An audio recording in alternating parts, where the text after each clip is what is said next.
भगवान बुद्ध को प्रणाम।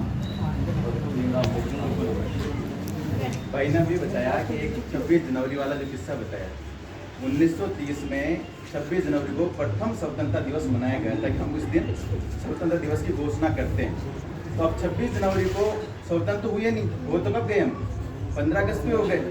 इसलिए 26 जनवरी को हमको संविधान लागू करना था, इसलिए बन के तो 26 नवंबर को तैयार हो गया। अब करना कब लागू, 26 जनवरी को करना है। तो हमने 26 नवंबर को इसको आंशिक रूप से लागू कर दिया। तो कुछ संविधान के अनुच्छेद कब लागू कर दिए, 26 नवंबर को। और इस 26 नवंबर को हम कानून दिवस के रूप में, विधि दिवस के रूप में मनाने लग गए। लेकिन 2015 से इसे नाम परिवर्तित करके संविधान दिवस नाम दे दिया गया। जब से हम 2015 से इसको संविधान दिवस के नाम से जानते हैं।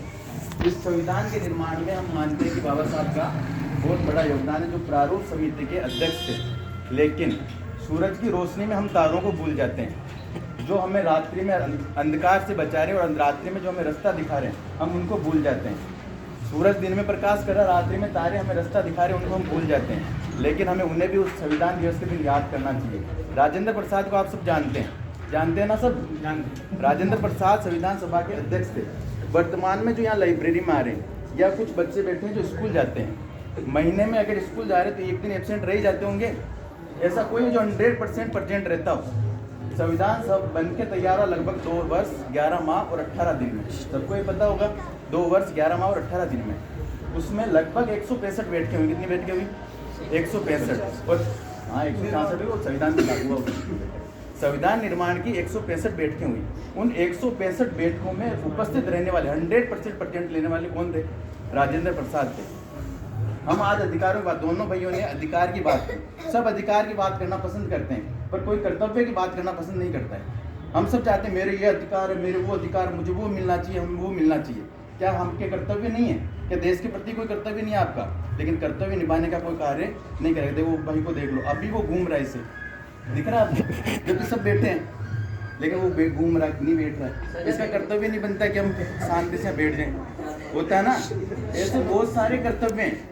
देखो ये चप्पलें दिख रही है, आपका कर्तव्य है कि ये चप्पलें व्यवस्थित खुले। ऐसे छोटे छोटे बहुत सारे कर्तव्य आपके जो देश के प्रति बनते हैं आपके, लेकिन कोई निभाना नहीं चाहता है।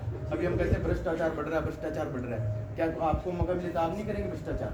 सब भ्रष्टाचार करना चाहता है और करता है जिस स्तर पर आपको मिलता है। कर्तव्य का पालन करना कोई पसंद नहीं करता। जब आप कर्तव्य का पालन करना स्टार्ट कर देंगे, उसी दिन स्वतः आपको अपने अधिकार मिलना प्रारंभ हो जाएंगे। लेकिन आप कर्तव्य का पालन नहीं कर रहे, इसलिए आपके अधिकार आपको कतई नहीं मिल रहे। जिस दिन सब कर्तव्य अपना पालन करेंगे, उस दिन अधिकार मिलना भी स्टार्ट हो जाएंगे। मैं कुछ नाम लेना चाह रहा हूँ, जैसे सरदार वल्लभ भाई पटेल। सरदार वल्लभ भाई पटेल को सब जानते होंगे। इतने बड़े भारत को आज एक करने में किसका हाथ है? क्या आप मानते हैं सरदार वल्लभ भाई पटेल ने इस पूरे भारत को एक किया है? क्या वो संविधान सभा के सदस्य नहीं थे? हम उन्हें याद नहीं करते हैं। जैसे आप ये नाम जानते हैं, पंडित जवाहरलाल नेहरू। ये जो उद्देश्य हम संविधान में क्या क्या लिखेंगे और क्या क्या होना चाहिए।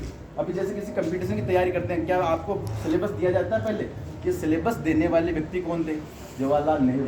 जो उद्देश्य का प्रस्ताव सबसे पहले पारित हुआ, वो कौन लेके आए थे? जवाहरलाल नेहरू। इसके बाद मैं एक नाम लेना चाहूँगा, कृष्णा स्वामी अयंगर और के मुंशी। इस प्रारूप समिति के सदस्य थे, जिन्होंने मुख्यतः इस प्रारूप पर काम किया, जिसके अध्यक्ष भीमराव अम्बेडकर साहब थे। इसके अलावा मैं नाम लेना चाहूँगा एक, जो आप शिक्षा के, भीमराव अम्बेडकर साहब के एक व्यक्तित्व को आप जानते होंगे, शिक्षा उस शहरने का दूध है जो जितना पिएगा उतना दहाड़ेगा।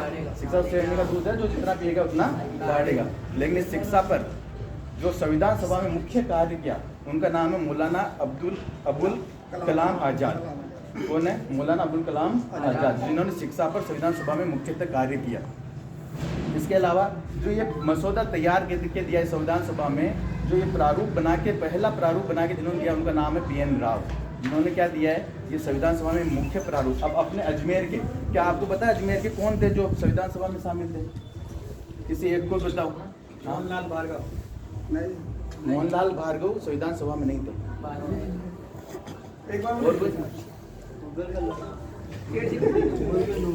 MR अय्यर, वो थे जो अजमेर से संविधान सभा में शामिल थे।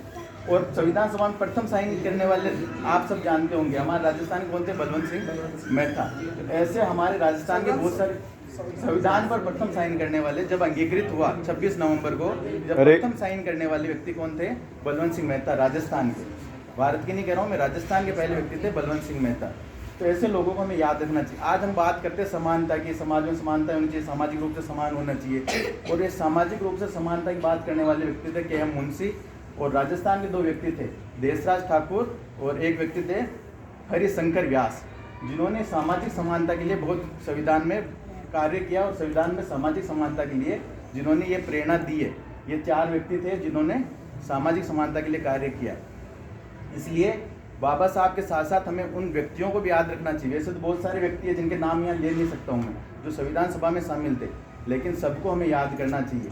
बाबा साहब प्रारूप समिति के अध्यक्ष थे, उन्होंने बहुत अच्छा कार्य किया कि हमें इतना अच्छा संविधान निर्मित करके दिया।